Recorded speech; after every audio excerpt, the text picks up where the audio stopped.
My siblings banned me from their weddings for years, so when it was my turn to marry, I gave them a taste of their own medicine. Growing up, I was always the little one. My name is Emily, and I'm the youngest of 5 kids. My siblings, Mike, Chris, Rachel, and Josh, were all so much older than me that sometimes I felt like I was part of a different family.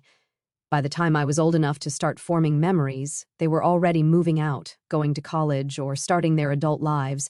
It was like I was an afterthought, a weird tag-along they had to put up with. But even so, I loved them. When you're the youngest kid, you look up to your older siblings like they're heroes. I thought Mike hung the moon when I was little. He was the cool oldest brother who could do no wrong.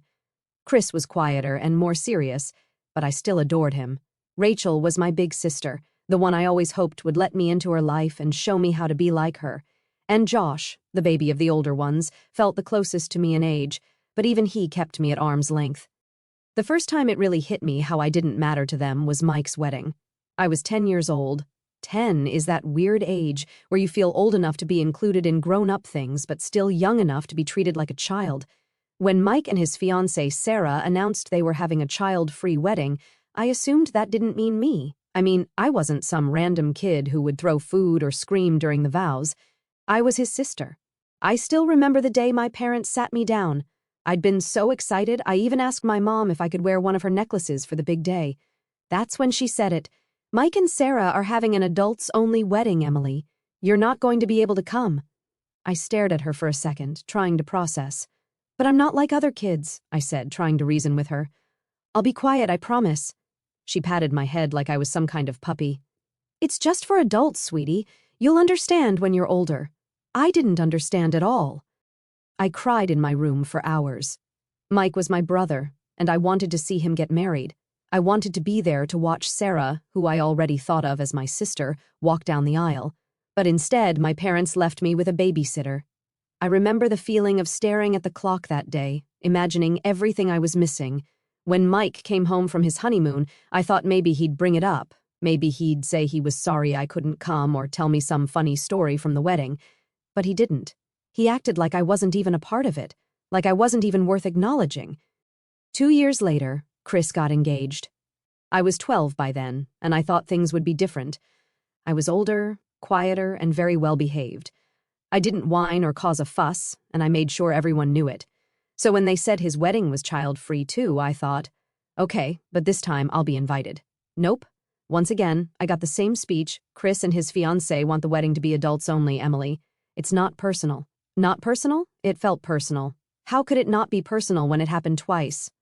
I tried not to cry this time. I was older, and I wanted to act more mature. I didn't beg or scream.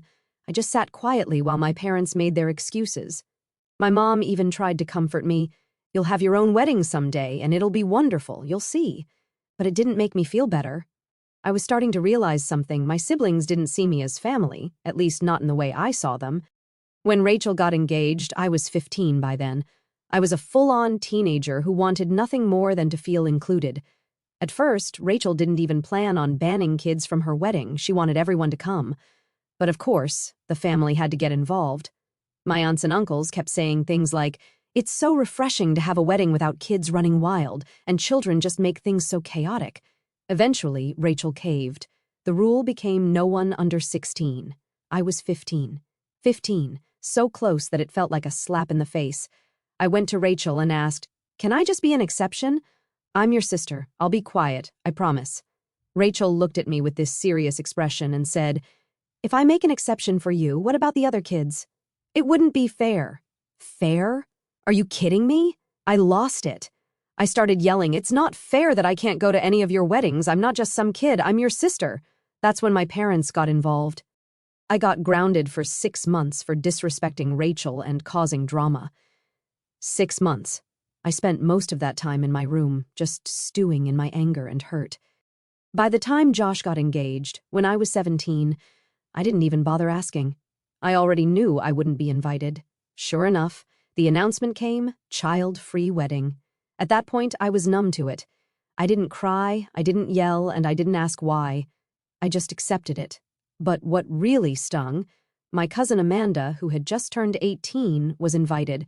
I heard about it through the family grapevine. Apparently, they thought 18 was the cutoff. The irony wasn't lost on me. Amanda was only a few months older than me, but she got to go because she'd hit the magical age of adulthood. When my parents asked why I didn't make a big deal congratulating Josh, I just shrugged. I sent him a quick text, "Congrats, hope it's a great day." Then I locked myself in my room, like I always did. By that point, I had started to check out emotionally. I realized that I just didn't matter to them. I wasn't their little sister, I was just a kid they barely thought about. And it hurt. It really, really hurt. Years passed after the last wedding. I stopped trying to fit into my siblings' lives because, honestly, I was just tired. Tired of being the one left out. Tired of being the kid sister who no one cared about unless it was convenient for them. By the time I met my now-fiancé, Tyler, I'd pretty much checked out of the family dynamic. I didn't expect much from anyone anymore. Tyler was the first person to actually listen when I told him about my family. I remember sitting on his couch, telling him about how I'd been banned from 4 of my siblings' weddings, and he looked genuinely shocked. "Wait, they didn't invite you? Not even when you were like 15? "Nope," I said, trying to play it off like it didn't hurt anymore. "What the hell? You're their sister," he said. He just sat there shaking his head for a minute before adding, "That's seriously messed up." I think that was when I realized it really was messed up. I'd spent so many years convincing myself it was normal. Child-free weddings sounded reasonable on paper. It wasn't like I was being deliberately targeted, right? But no, 4 times. My family chose to exclude me. Not a single sibling thought, "Hey, Emily should be there." It wasn't normal. So when Tyler and I got engaged a few years later, I knew one thing for certain. My wedding was going to be different. My wedding was going to be full of people who actually cared about me. People who wanted to celebrate me, not just show up because it was expected of them. That's when I made my decision. I wasn't inviting my siblings. It wasn't some big dramatic moment. I didn't write an angry letter or announce it in the family group chat. I just left them off the guest list. Simple as that. I knew it would blow up eventually, but I figured I'd cross that bridge when I got there. The first sign of trouble came about 2 months before the wedding. My mom called me randomly one afternoon, acting weirdly chipper. I should have known something was up. "So, Emily," she said in that voice she always used when she wanted something, "how are the wedding plans coming along?" "Good," I said cautiously. "Everything's almost done." "That's great," she said, pausing for a moment before adding, "Your brothers and sister haven't gotten their invitations yet. Did you send them out already?" My heart started pounding. I didn't want to have this conversation, not yet. "Yeah, I sent them out," I said, trying to sound casual. She didn't miss a beat. "Well, they didn't get one. Maybe it got lost in the mail." I sighed. "Mom, I didn't invite them." There was silence on the other end of the line, just a heavy, shocked pause. Then came the explosion.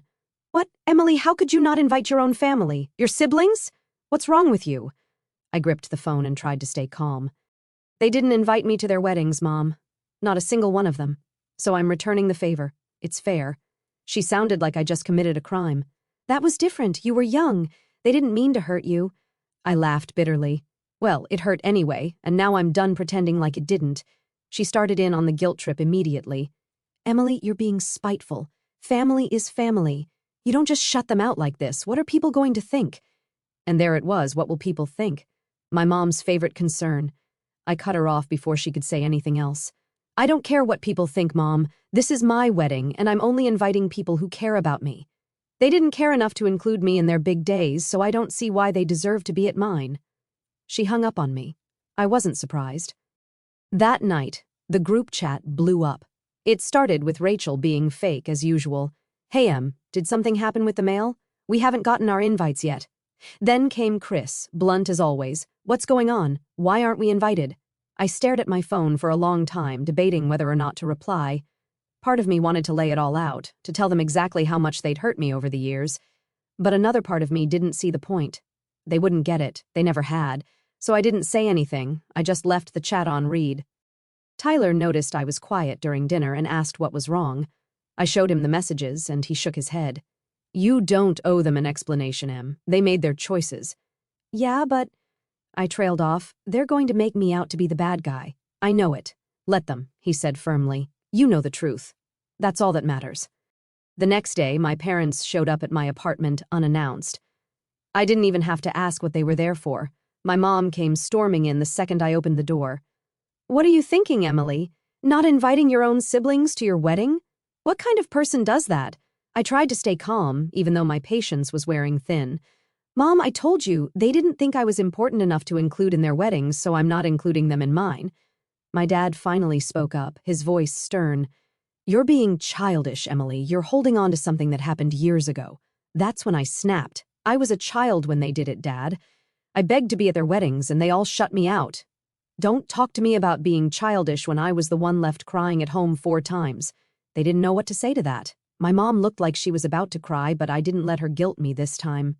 You can keep defending them if you want, but I'm not changing my mind. If they cared about me, they would have shown it back then. They left furious and frustrated. Over the next few days, the messages from my siblings got nastier. Chris called me selfish. Rachel said I was ruining the family. Josh didn't even bother sugarcoating it. You're being petty, Emily. Grow up. I didn't reply to any of them.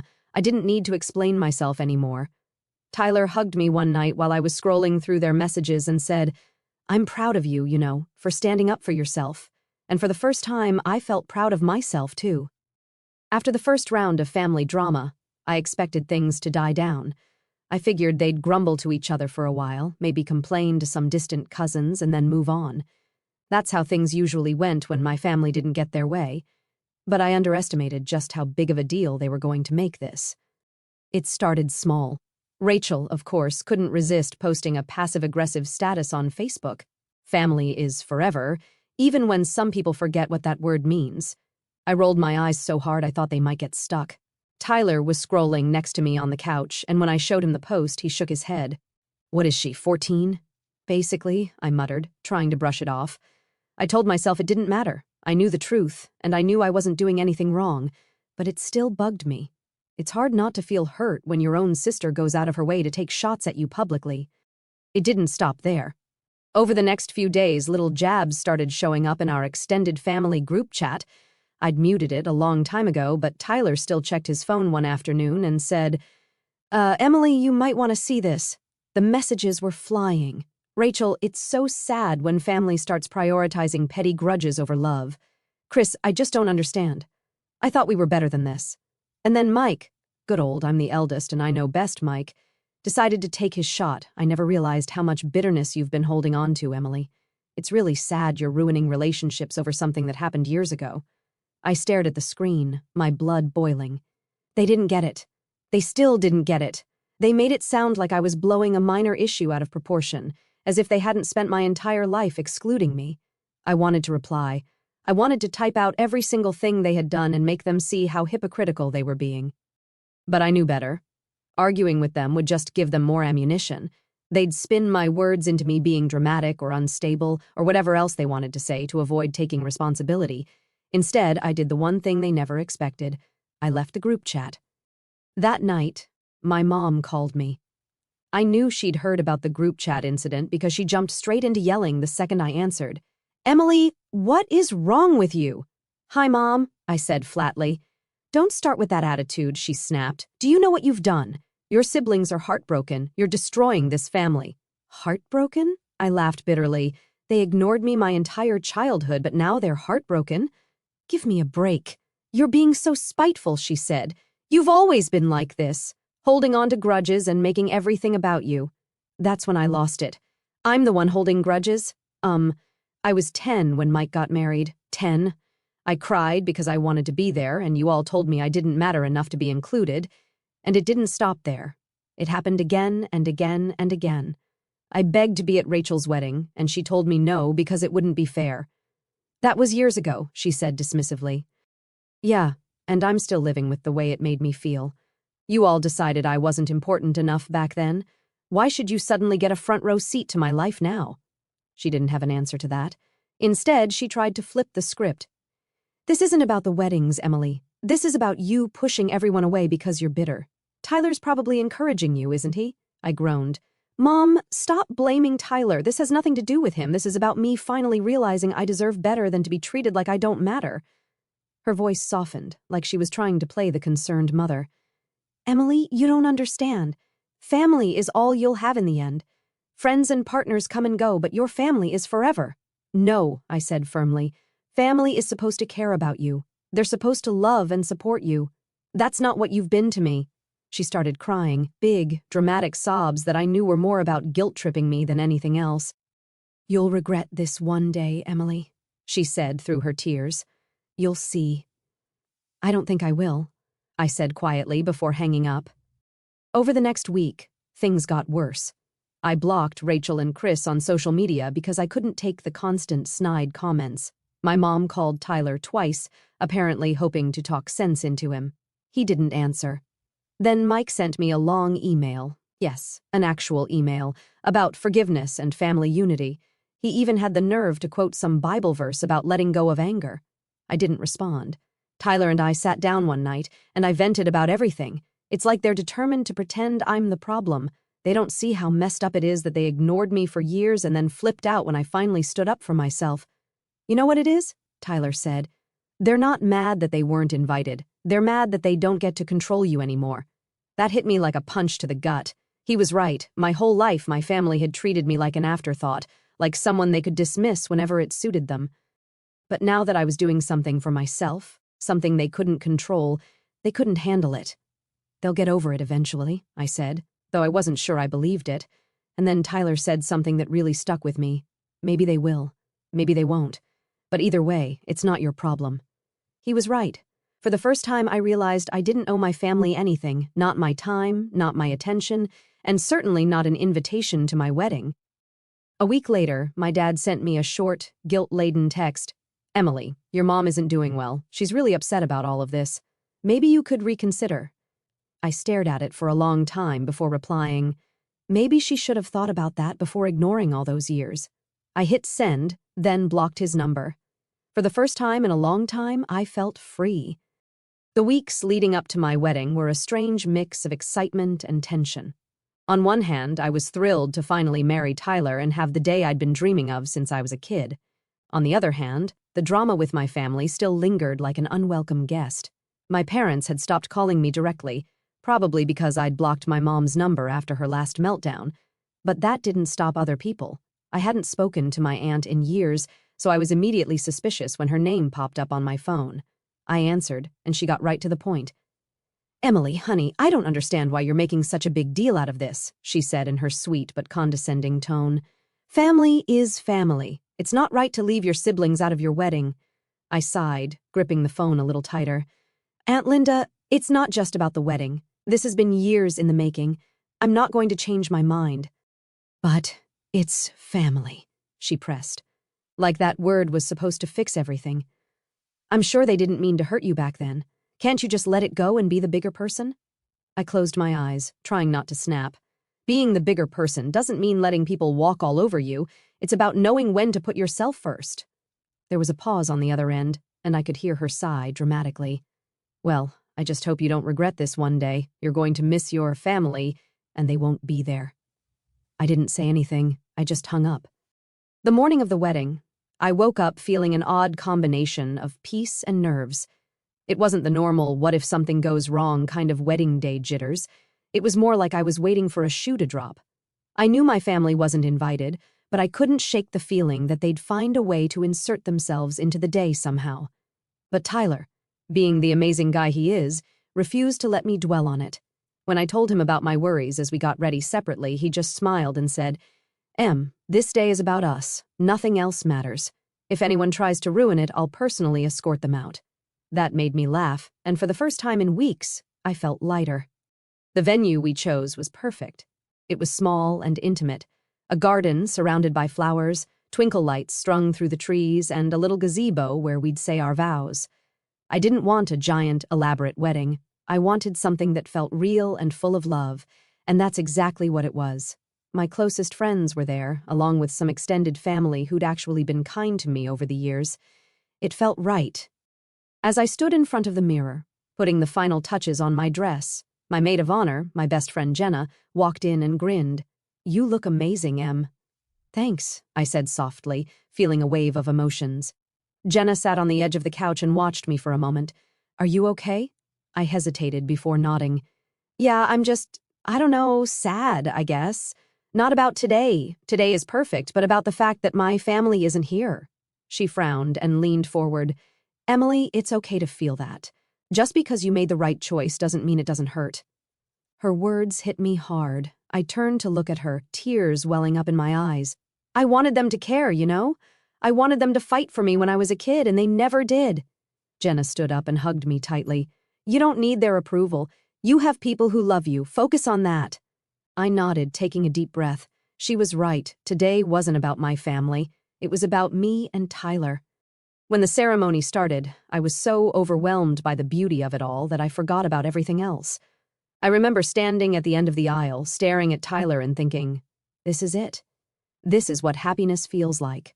As I walked toward him, I felt this sense of freedom wash over me. I wasn't the forgotten little sister anymore. I wasn't the kid who begged to be included and got turned away. I was a bride, surrounded by people who truly loved me and wanted to see me happy. The vows were perfect. Tyler promised to love me, protect me, and always stand by my side, and I promised the same. By the time we said I do, there wasn't a dry eye in the audience, including mine. The reception was everything I hoped it would be. We laughed, we ate, we danced until our feet hurt. My friends toasted to us, sharing funny stories and heartfelt wishes for our future.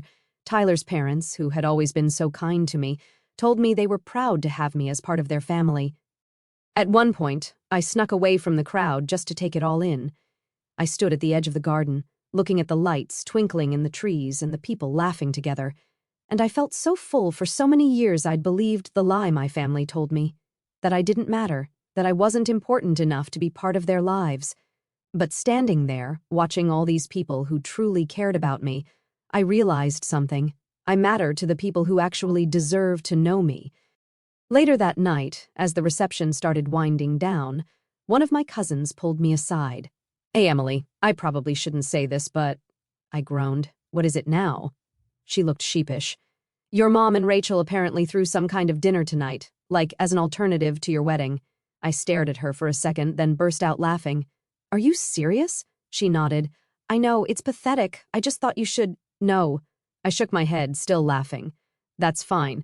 Let them throw their pity party. I hope the food's good." I could tell my cousin expected me to be upset, but honestly, I wasn't. If anything, it was proof that I'd made the right decision. My family had spent my whole life excluding me and then trying to justify it. Now that I was the one drawing the boundary, they couldn't handle it. At the end of the night, Tyler and I shared one last dance while everyone gathered around us. As we swayed together, I whispered, "I'm so happy we did this." He smiled down at me. "Me too, Em. This is just the beginning." And for the first time, I believed it. My family wasn't there. They didn't get to see the best day of my life. But that was their loss, not mine. Because as I looked around the room, surrounded by love and laughter, I realized I had everything I'd ever needed. And none of it had come from them. I thought the worst of it was over after the wedding. I really did. The day had been perfect, everything I hoped for and more, and I felt like I'd finally moved on from my family's nonsense. I didn't miss them at the ceremony. I didn't spend a second wondering what it would have been like if they were there. I was surrounded by people who loved me, and that was enough. But if there's one thing I've learned about my family, it's that they don't like being ignored. It's almost like they couldn't handle the fact that I was happy without them. So they decided to stir the pot one last time. It started with a message from Rachel a week after the wedding. Of course it was Rachel. She'd always been the one to throw the first stone when it came to family drama. "Saw some pics from your wedding. I can't believe you had it in a garden. Looked casual, but I guess that's what you wanted." I stared at the message, stunned. She couldn't even pretend to be nice. It wasn't enough for her to just leave me alone. She had to find something to criticize. I was tempted to reply with something snarky, something about how her wedding might have been fancier, but at least mine wasn't full of fake smiles and people who didn't care about me. But I stopped myself. I didn't owe her a response. A few days later, I started getting messages from extended family members I hadn't heard from in years. Apparently, Rachel, Mike, and Chris were on some kind of campaign to paint me as the villain. My Aunt Linda, yes, the same one who tried guilt-tripping me before the wedding, sent me another message. "Emily, I don't know what happened between you and your siblings, but they're really hurt. Rachel says she tried to reach out and you're ignoring her. Maybe it's time to let go of the past." I sighed and rolled my eyes. How many times did I have to explain this? How many people did my siblings need to rope into this mess before they realized I wasn't budging? Tyler noticed I was frustrated and sat down beside me. "Another guilt trip?" he asked, glancing at my phone. Yeah, Aunt Linda again. She says they're hurt, he snorted. Hurt because they can't control you anymore. I smiled faintly. He wasn't wrong. I just don't get it. They ignored me for years. I begged to be included in their lives, and they shut me out. Now suddenly I'm the bad guy for setting boundaries. That's how it always goes, he said softly. When you start protecting yourself, the people who hurt you are the first ones to cry about it. The real low point came a few days later when my mom showed up unannounced. It was a Sunday afternoon, and Tyler and I were having a lazy day, making brunch in pajamas, laughing over burnt pancakes. We heard a knock at the door, and I froze. I just knew it was her. Sure enough, I opened the door to find my mom standing there looking as dramatic as ever. Emily, she said, her voice already carrying that familiar tone of disappointment, we need to talk. I sighed. Mom, now isn't a good time. She didn't care. She pushed the door open slightly, trying to step inside. Tyler appeared behind me, gently putting his hand on my shoulder for support. Emily, please, she continued. This has gone far enough. Your siblings are devastated. Devastated? Do you really think this is how family should act? I clenched my jaw and kept my voice calm. You don't get to show up here and lecture me, Mom. I invited the people who care about me to my wedding. They didn't make the cut, and that's their fault, not mine. Her face fell into that familiar look of disbelief, like she couldn't comprehend how I could possibly stand up to her. You don't mean that! They love you, Emily. They're your family. No, Mom, I said, my voice firm. They're not.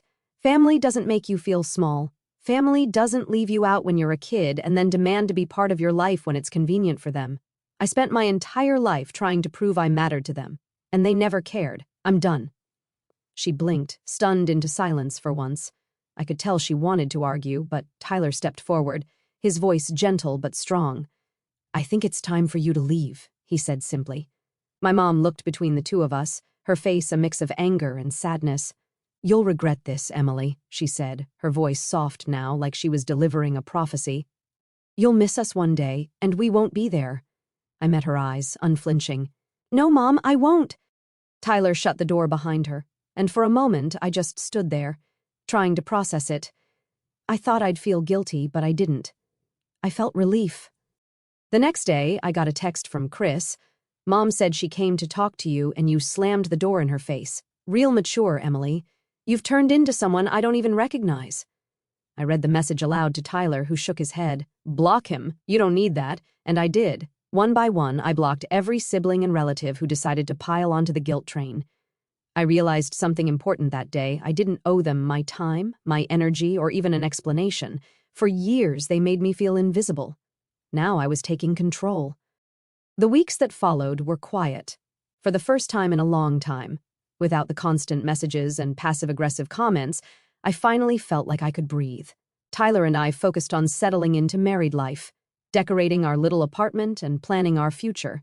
One night, we sat on the couch watching some cheesy movie, and Tyler turned to me. Do you regret it at all? Not having them at the wedding? I thought about it for a moment before shaking my head. No, I thought I would, but I don't. I spent so long trying to earn their approval, and for what? I don't miss them. I don't miss feeling like I'm not good enough. He smiled and squeezed my hand. Good. You deserve better. And he was right. I did deserve better. A month after the wedding, I got one final message. This time, it was from Rachel's number, sent through a different phone since I'd already blocked her. You've destroyed this family, Emily. I hope you're happy. I stared at the screen for a second before deleting the message. I didn't even feel angry anymore. I just felt done. Because I was happy. For the first time in my life, I wasn't chasing their approval. I wasn't begging for scraps of love and attention. I was surrounded by people who cared about me, and that was enough. It always had been.